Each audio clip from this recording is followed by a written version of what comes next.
Né sous le signe du lion, avec un ascendant poisson, une lune en capricorne, une tendre Vénus en cancer, un lucide et clairvoyant Mercure conjoint Pluton, la femme que j'ai l'honneur et le grand bonheur, grâce à Bonheur Factory, d'astro-interviewer aujourd'hui est née un 27 juillet 1958 à 22h30 dans le centre de la France. Médium, journaliste, animatrice de radio et auteure de nombreux livres publiés par les éditions Michel Lafon, connue et reconnue pour ses expériences paranormales, elle est capable d'entendre, de voir, de parler et d'établir de nombreuses communications avec des âmes et des esprits de personnes défuntes. Je suis très heureuse d'accueillir dans cette nouvelle astro-interview Patricia Daré. Bonjour Patricia. Bonjour à toi et merci, moi aussi je suis très heureuse d'être là. Merci, oui, c'est un vrai bonheur. Je suis très contente. En plus, on a passé un bon moment là à parler. Tu viens d'arriver pour la conférence à Saint-Cana. Voilà, on enregistre cet audio. J'ai tellement l'habitude d'enregistrer des vidéos. Ce podcast, on l'enregistre fin septembre 2021. Oui.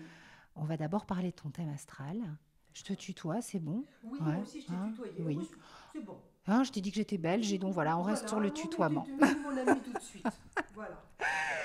Mais voilà, et je te propose qu'on fasse un petit point astro-actualité avec ce que tu leur as demandé là-haut, combien de temps ça allait durer à la fin, parce que ça va intéresser beaucoup de personnes.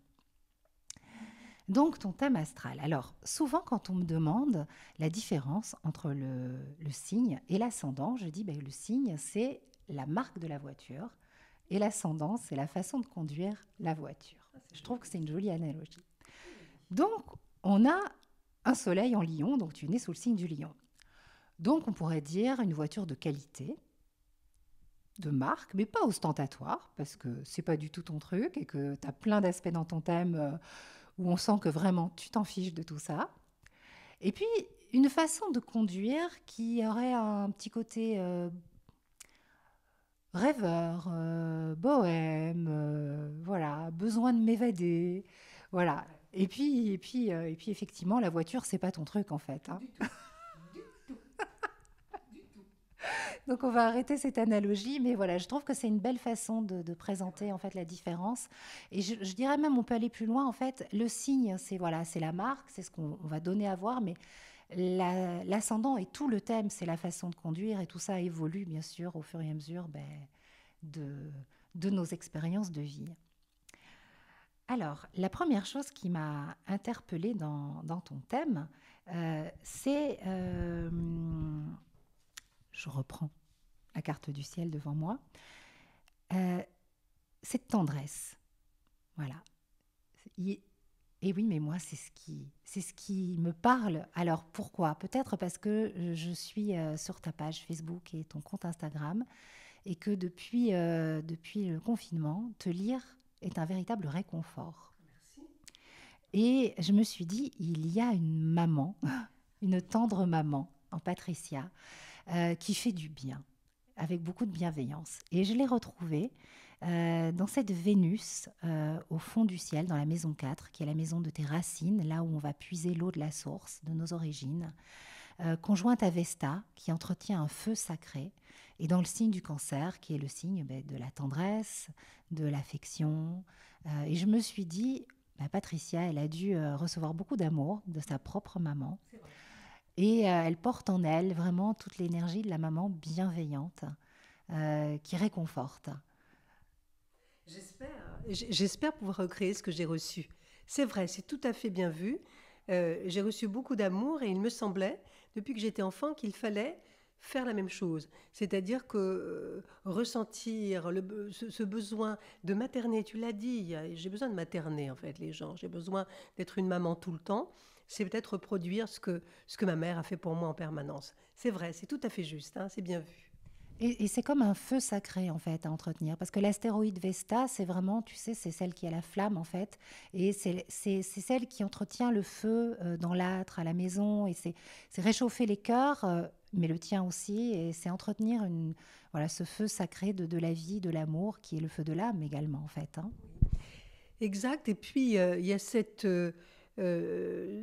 tu as utilisé le mot tendresse. Alors, c'est très drôle parce que c'est juste. Mais ce n'est pas la chose que les gens voient en moi. On voit un être plutôt un peu masculin dans sa manière de parler, dans sa manière de marcher. Et on voit quelqu'un d'un peu dur ou d'un peu pet sec parfois quand je parle, ou un peu, on va dire un peu cow-boy. Moi, on me dit que j'ai beaucoup plus de Clint Eastwood que de Marilyn Monroe.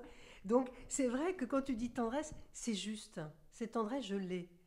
Mais c'est la première fois qu'on me parle de cette tendresse et qu'on voit cela dans un thème, chose qui n'apparaît pas forcément en moi quand on me rencontre. Et ça, je trouve ça tout à fait intéressant. Bah, c'est la magie de l'astrologie en fait, hein. C'est que voilà, on peut aller voir au-delà des apparences euh, et, euh, et quelque part en fait, c'est aussi quelque chose que l'on retrouve dans ton thème. Regarder au-delà des apparences. Tu es né sous le signe du lion. Et le signe du lion, bah, normalement, il fait très attention aux apparences, mais tu as dans ton thème une conjonction entre Mercure et Pluton. Et là, alors, on va en parler, c'est beaucoup en lien avec ta médiumnité et tout ça, mais en premier, c'est ne pas juger et c'est surtout aller voir ce qui se cache derrière. C'est toujours... Alors, je vais te dire une chose. Tu disais les apparences. Alors, c'est vrai que quand on est jeune, lion, on a besoin un peu de frimer, hein. Le lion, il frime, c'est un frimeur, hein. Et puis, très vite, on va s'intéresser à ce qu'il y a derrière ces apparences. Parce qu'on se dit, si l'apparence c'est ce que je suis en train de reproduire là artificiellement, il n'y a pas grand-chose à en dire. Et on va s'intéresser, quand on est lion, à la profondeur.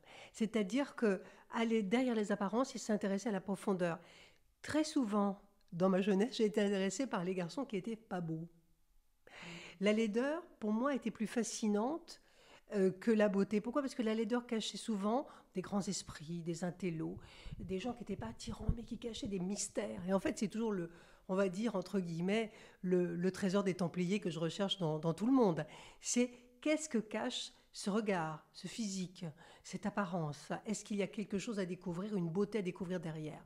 Quand tu as tout devant toi parfait, tu te dis, bon, bah, je ne vais pas faire le tour. Derrière, ça doit être ce que je vois. Donc, on ne va pas gratter.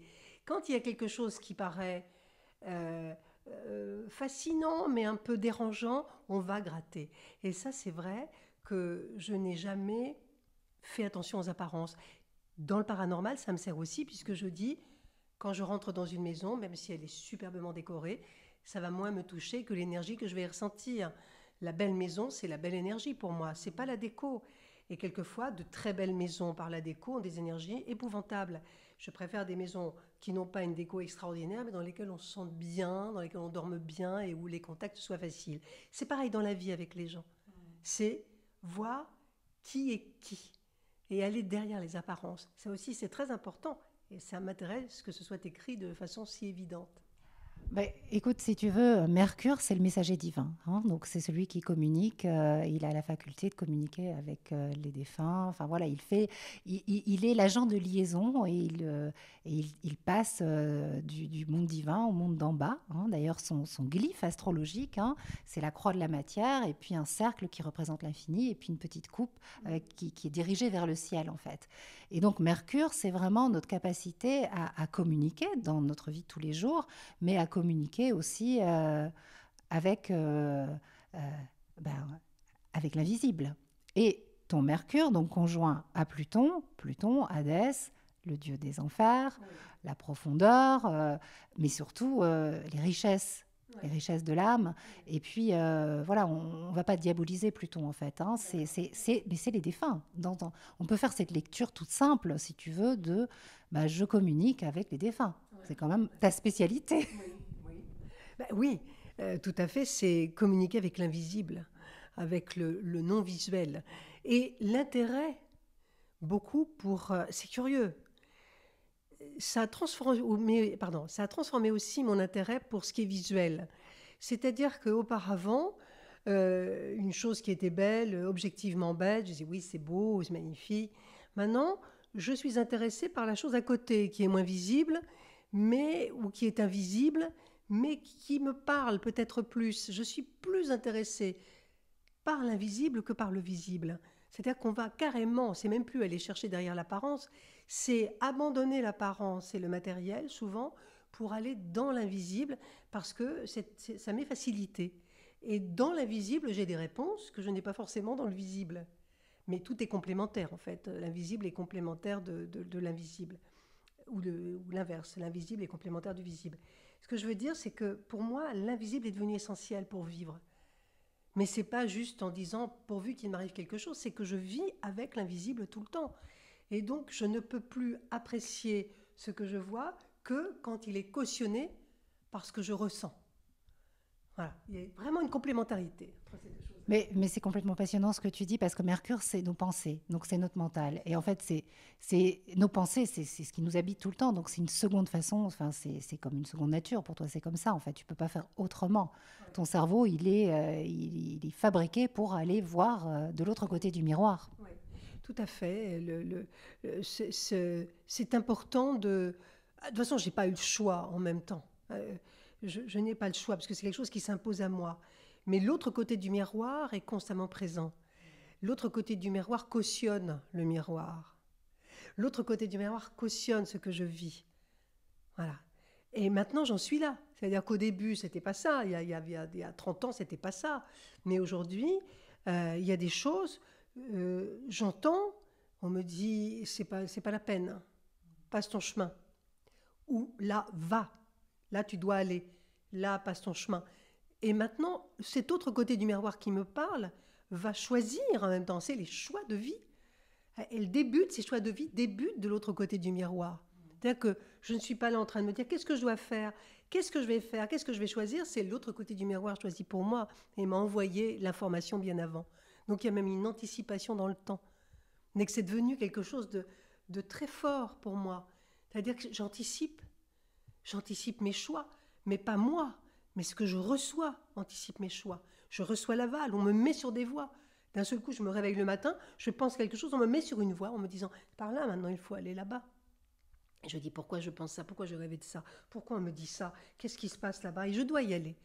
Voilà, je dois y aller, mais c'est pas moi, c'est autre chose qui me le dit. Donc c'est devenu indispensable. C'est pour ça que je pense que le côté messager, message, je ne vis qu'avec des messages, je ne vis qu'avec ce que je reçois. Pluton nous ramène à l'essence, à l'essentiel. Et là, tu viens de nous faire une brillante démonstration d'une magnifique conjonction Mercure-Pluton, où tu vas à l'essentiel. En fait, tu perds pas de temps. Tu es direct. Voilà, on me dit... l'essentiel, c'est, encore une fois, c'est aller au-delà des apparences. C'est pour ça que les apparences n'ont plus d'intérêt pour moi.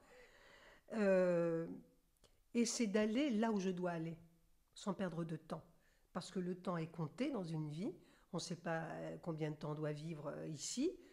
Et il faut faire les choses qu'on doit faire avant de mourir. Donc, comme le temps est compté, je dis, on ne va pas perdre de temps, je ne vais pas me perdre dans les voies sinueuses, dites-moi ce que je dois faire.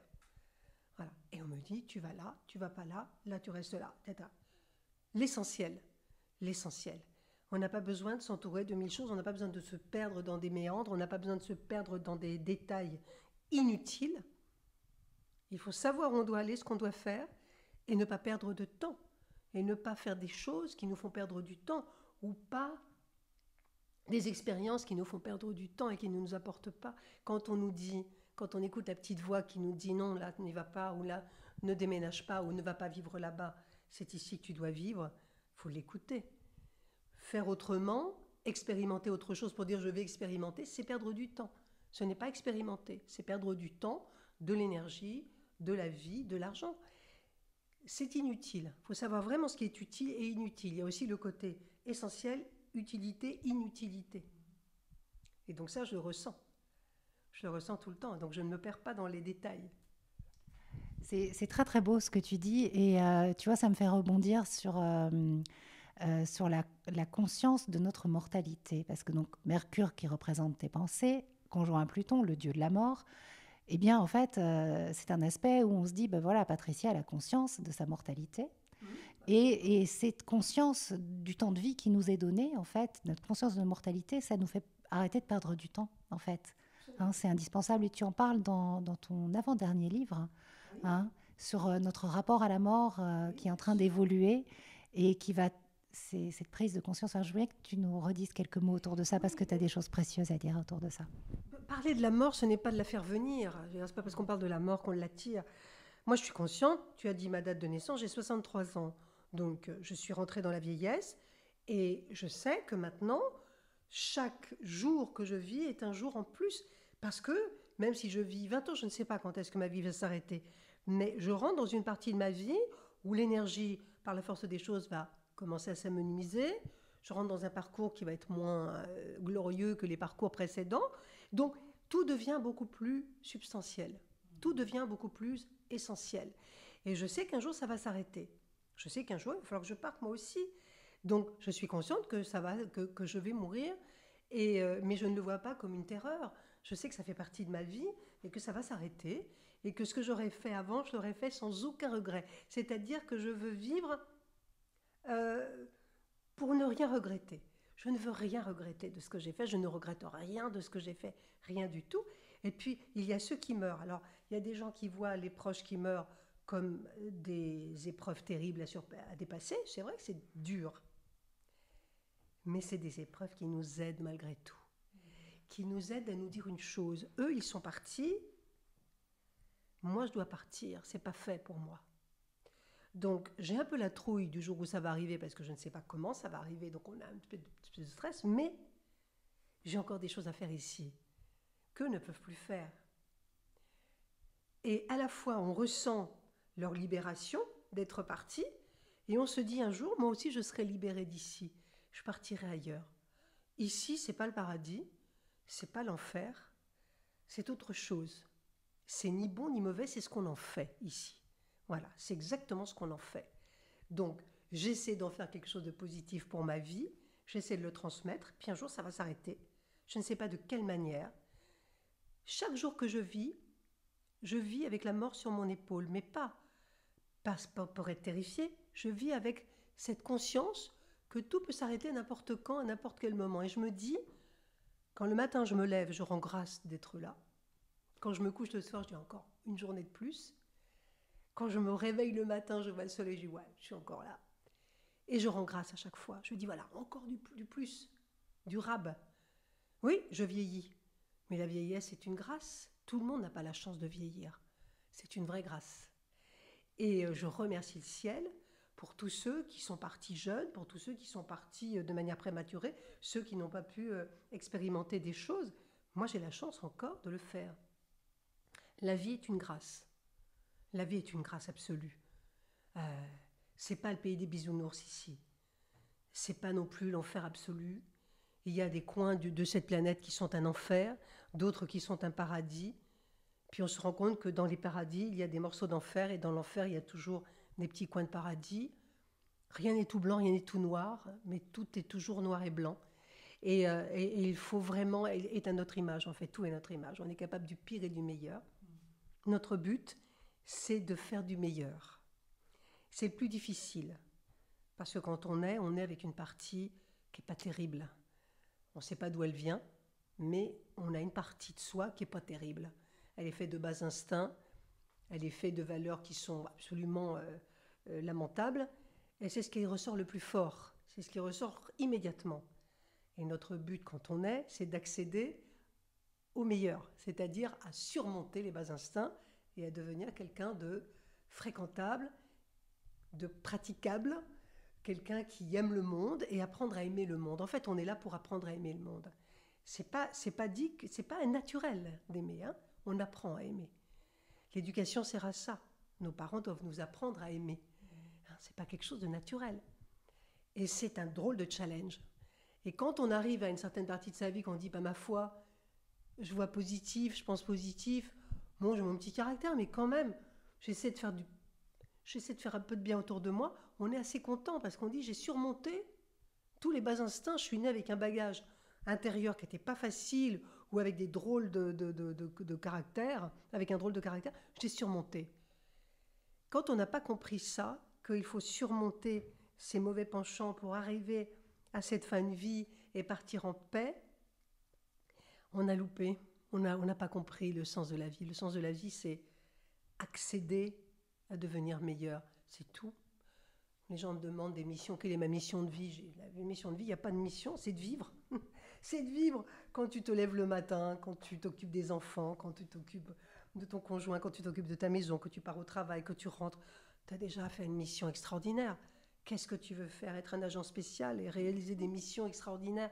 Non, la vie, c'est cette mission, c'est de vivre bien et de vivre pour le mieux. De ne pas être complètement égoïste, pas autocentré, pas tourné vers soi. En ce moment, la peur fait que tout le monde est tourné vers soi-même et ça donne une société un petit peu égoïste. Non, on est fait pour s'ouvrir et plutôt continuer de garder confiance et de croire et d'agir pour que le monde soit meilleur. Agir pour que le monde soit meilleur et moins égoïste, c'est ça. En fait, c'est ça. Et la mort fait partie du truc. Quand je nais pour mourir un jour, je le sais. Je le sais, mais on l'oublie. On l'oublie, mais c'est vrai, tu le dis, il y a cette phrase dans ton livre, hein, on est pour mourir, nous naissons pour mourir, et c'est vrai que cette phrase, elle m'a interpellée, et je l'avais notée, et quand j'ai travaillé ton thème, je me suis dit, ah ben voilà la conscience de cette mortalité, merci pour ce beau partage. J'avais envie d'ajouter que le paradis, il est dans notre cœur. Hein. Le paradis, il est là, le paradis, il est là, il attend. Le bien, il est dedans, il attend d'être activé. Il attend notre effort, il attend qu'on en finisse avec les petits diablotins qui sont là en train de nous titiller avec leurs fourches. Il attend qu'on en finisse.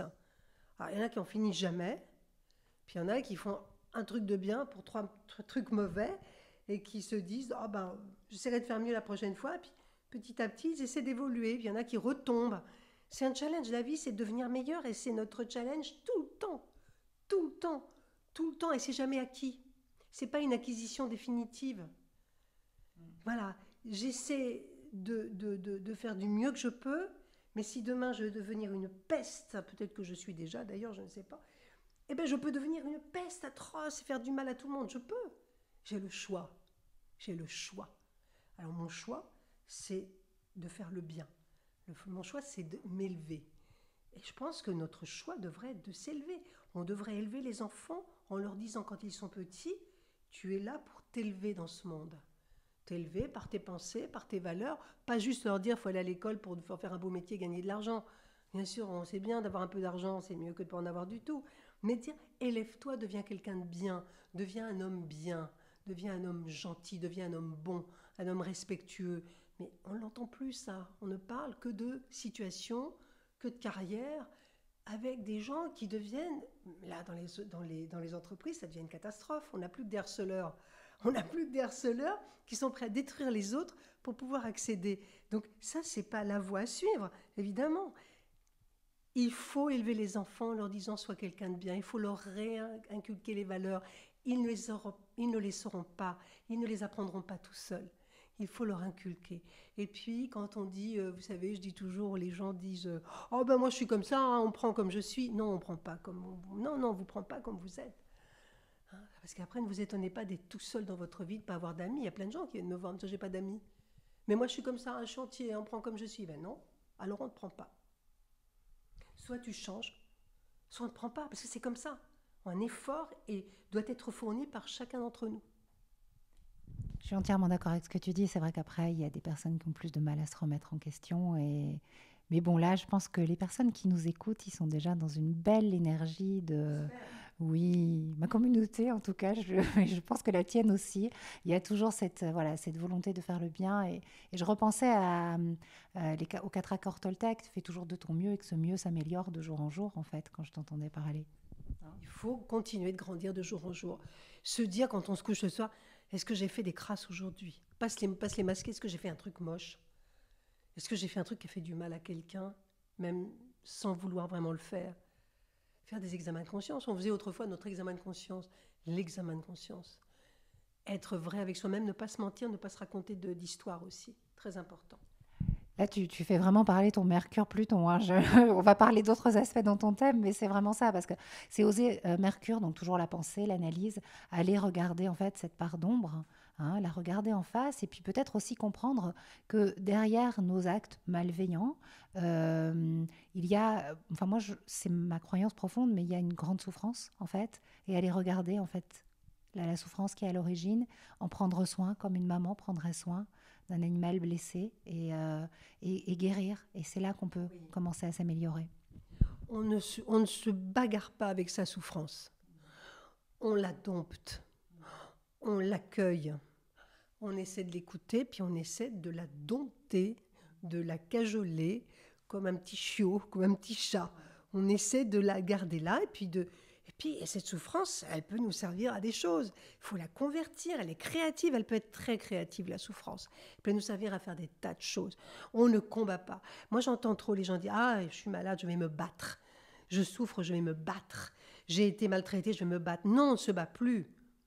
C'est pas qu'on rend les armes, mais on accueille. On dit « Voilà, qu'est-ce que je vais faire avec toi? La maladie, tu viens, qu'est-ce que j'ai pas compris? Pourquoi tu es là? J'ai pas compris quelque chose. Il y a quelque chose que j'ai pas pigé. Tu es en train de me dire des choses, il faut que j'écoute ce que tu es en train de me dire. J'ai été maltraitée, je souffre, je suis marquée à vie. Je pourrais pas me débarrasser du truc, donc qu'est-ce que je vais en faire? Comment je vais la convertir? Elle va devenir ma force dans quoi? Dans la peinture, dans la sculpture, dans l'écriture, dans quoi? Il faut chercher des viviers qu'on n'aurait même pas imaginés à travers la souffrance. Ce sont des viviers de créativité, de force pour les autres. Et il faut y penser comme ça. Parce que regarder sa souffrance constamment en regardant le nombril, en disant « Oh mon Dieu, que je suis malheureux, mon Dieu, comme je suis malheureux », on n'avance pas. Ça ne sert à rien. Il faut dompter, accueillir, câliner et s'en servir comme un puits énergétique de cette souffrance. Merci pour ces belles paroles. Je bois tes mots, je les ai lus et là je me régale. Alors, je voudrais que l'on parle de ta lune qui culmine dans ton thème au milieu du ciel. Donc, le milieu du ciel, en fait, c'est le zénith du thème, c'est le sommet, c'est le point de la réalisation socio-professionnelle ici sur Terre. C'est voilà, ce vers quoi on se tire pour aller au plus haut, être la meilleure version de soi-même si on est dans la performance. Mais voilà, c'est vraiment, pour moi, c'est pas le point de la réussite, c'est le point de la réalisation. Et donc, on trouve ta lune qui vient juste d'entrer dans le signe du Capricorne, le signe de la sagesse, voilà, et qui est vraiment conjointe à ce milieu du ciel. Et ce que je trouve extraordinaire, c'est qu'on retrouve ça, cette lune au milieu du ciel, on retrouve dans les thèmes de personnes populaires. Donc, ça peut être le commerçant, la boulangère du coin, le boucher qui est populaire. C'est vraiment... parce que la lune, ça symbolise la foule. En fait, c'est des personnes qui remportent l'adhésion. Et on retrouve encore, du coup, chez toi, ce côté maman qui rassure énormément, mais qui va rassurer un grand nombre de personnes, en fait. Et je me posais la question, est-ce que des fois, ils te disent, mais ton rôle, c'est de prêcher la bonne parole au plus grand nombre, est-ce qu'on te le dit? Parce que vraiment, moi, tu fais pas de consultation individuelle, on est bien d'accord, et tu es amené à diffuser à un grand nombre. Oui. C'est de la diffusion. Les choses que je reçois, sont des choses où on me dit, il faut le dire. Il faut le dire. Et constamment, on me dit, dis-le. Mais je dis comment? Écris-le, dis-le autour de toi. Ce sont des informations générales qu'il faut dire. Pendant le confinement, le premier confinement, effectivement, j'ai fait tous les jours des petits points pour soutenir les gens. Dis-leur que ça va aller. Dis-leur qu'il faut qu'ils gardent la force. Dis-leur. C'est ça un petit peu le côté encourageant, le côté transmettre la force, transmettre le courage, transmettre l'espoir. Ça m'est demandé tout le temps, de ne pas lâcher là-dessus. La consultation individuelle, je ne peux pas parce que je serais dépassée, j'ai tellement de demandes que ça serait impossible, je ne peux pas. Mais en revanche, parler à beaucoup de gens en même temps, chacun fait ce qu'il veut de l'information, il la jette ou il la garde ou ça fait chemin ou pas, c'est important et c'est ce qui m'est demandé. Effectivement, donc toi tu le vois dans le thème. Ah oui, ton thème, il m'a beaucoup parlé, oui, effectivement. Et j'ai trouvé cet aspect vraiment magnifique et très intéressant. Et moi, je dis, oui, l'information, enfin, personnellement, elle va direct au cœur, en ce qui me concerne.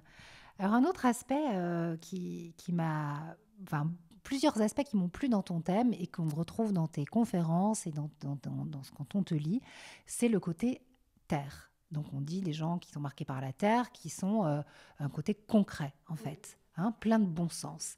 Et c'est vraiment quelque chose, de par ta formation de journaliste aussi, où tu vas mener l'enquête. Hein, et il y a vraiment ce côté bon sens chez toi. Tu n'es pas du tout la médium perchée. Pas du tout, Mais non. alors, Je pas suis du très, tout. non. Je suis très très concrète et très terrienne.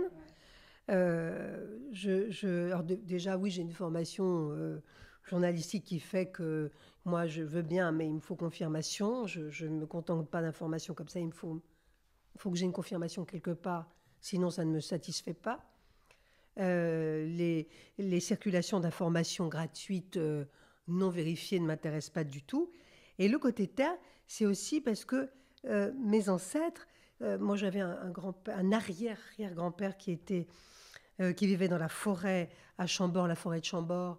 Il était charbonnier, il vivait toute l'année dans sa forêt, dans sa petite loge en terre qu'il avait fabriquée. J'ai des générations de bûcherons derrière moi qui vivaient dans les forêts. Et ça, je pense que je l'ai dans le sang, je l'ai dans mes veines. Ces bûcherons, ces fendeurs, ces charbonniers, ces gens qui passaient du temps dans la forêt. Moi, je ne peux pas vivre sans la terre, je ne peux pas vivre sans la forêt, je ne peux pas vivre sans la rivière, je ne peux pas vivre sans ce qui est terrien. C'est-à-dire, le terrien, c'est aussi ce qui, voilà, ce qui est là, qui bosse, qui mange, qui boit. Je ne suis pas perché. Je ne suis pas du tout perché. Pas du tout. Et quand je me trouve face à face avec des gens perchés, je n'ai pas de dialogue commun. On ne peut pas discuter. C'est très difficile pour moi. J'arrive de temps en temps, je rencontre des médiums un peu partis. Je ne peux pas les rattraper. Je ne peux pas discuter parce que je pense qu'on est ici pour être sur Terre. On n'est pas là pour être déjà de l'autre côté. On est là pour être sur Terre et pour allier les énergies de l'autre côté dans notre vie terrestre pour essayer de la rendre, de la faire au mieux. Voilà. D'en faire quelque chose de bien, quelque chose de possible. Moi, je dis souvent que c'est cette vie-ci qui m'intéresse, hein, même si c'est toujours intéressant d'aller voir éventuellement ce qui aurait pu se passer dans des Oui, vies. bien sûr. Mais c'est cette vie-ci qui m'intéresse. Et donc, oui, tu l'as dans ton ADN, dans tes ancêtres. Mais tu as quand même, voilà, ta lune dans un signe de terre en Capricorne, Mars en taureau et Mercure en vierge. La terre est présente dans ton thème.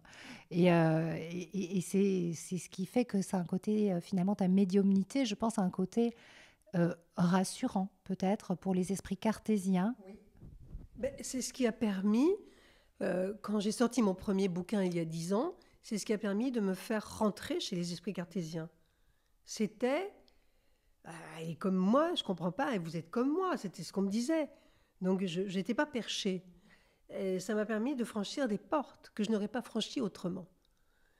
Car si on veut expliquer ce qui se passe dans le paranormal, dans le parapsychologique, dans l'invisible, dans l'ineffable, et si on n'a pas un dialogue, un discours concret, on ne peut pas franchir les portes. C'est impossible. On n'est pas écouté. On n'est écouté qu'à part 3 personnes qui sont comme nous, mais on n'est pas écouté. Donc l'intérêt, c'est d'être concret pour pouvoir le faire. Ben, on est ici-bas, et on est voilà, dans une société fortement matérialiste, hein, avec une pensée, voilà, beaucoup l'hémisphère gauche, quoi. Hein, donc voilà. Alors, pour faire des raccourcis astrologiques, c'est quand même l'ascendant poisson qui pourrait, hein, si on fait un raccourci astrologique, qui est perché. Mais Un peu mystique peut-être. ouais, mais on va aller un petit peu plus loin, parce que si tu veux, moi, cet ascendant, quand je me suis branchée sur ton thème, j'ai dit, le mot détachement m'est venu, on en a parlé tout à l'heure. Et en fait, je pense que peut-être quand tu étais petite, tu devais être rêveuse parfois, à partir, voilà, avoir cette connexion avec l'invisible qui s'est manifestée plus tard, on verra au niveau des dates astrologiques. Mais en tout cas, je ressens aujourd'hui que chez toi, il y a, sur Patricia, ça glisse et il y a une forme de détachement avec de la sagesse, hein, lâcher Je prise. ne sais pas si c'est de la sagesse, mais il y a des choses qui...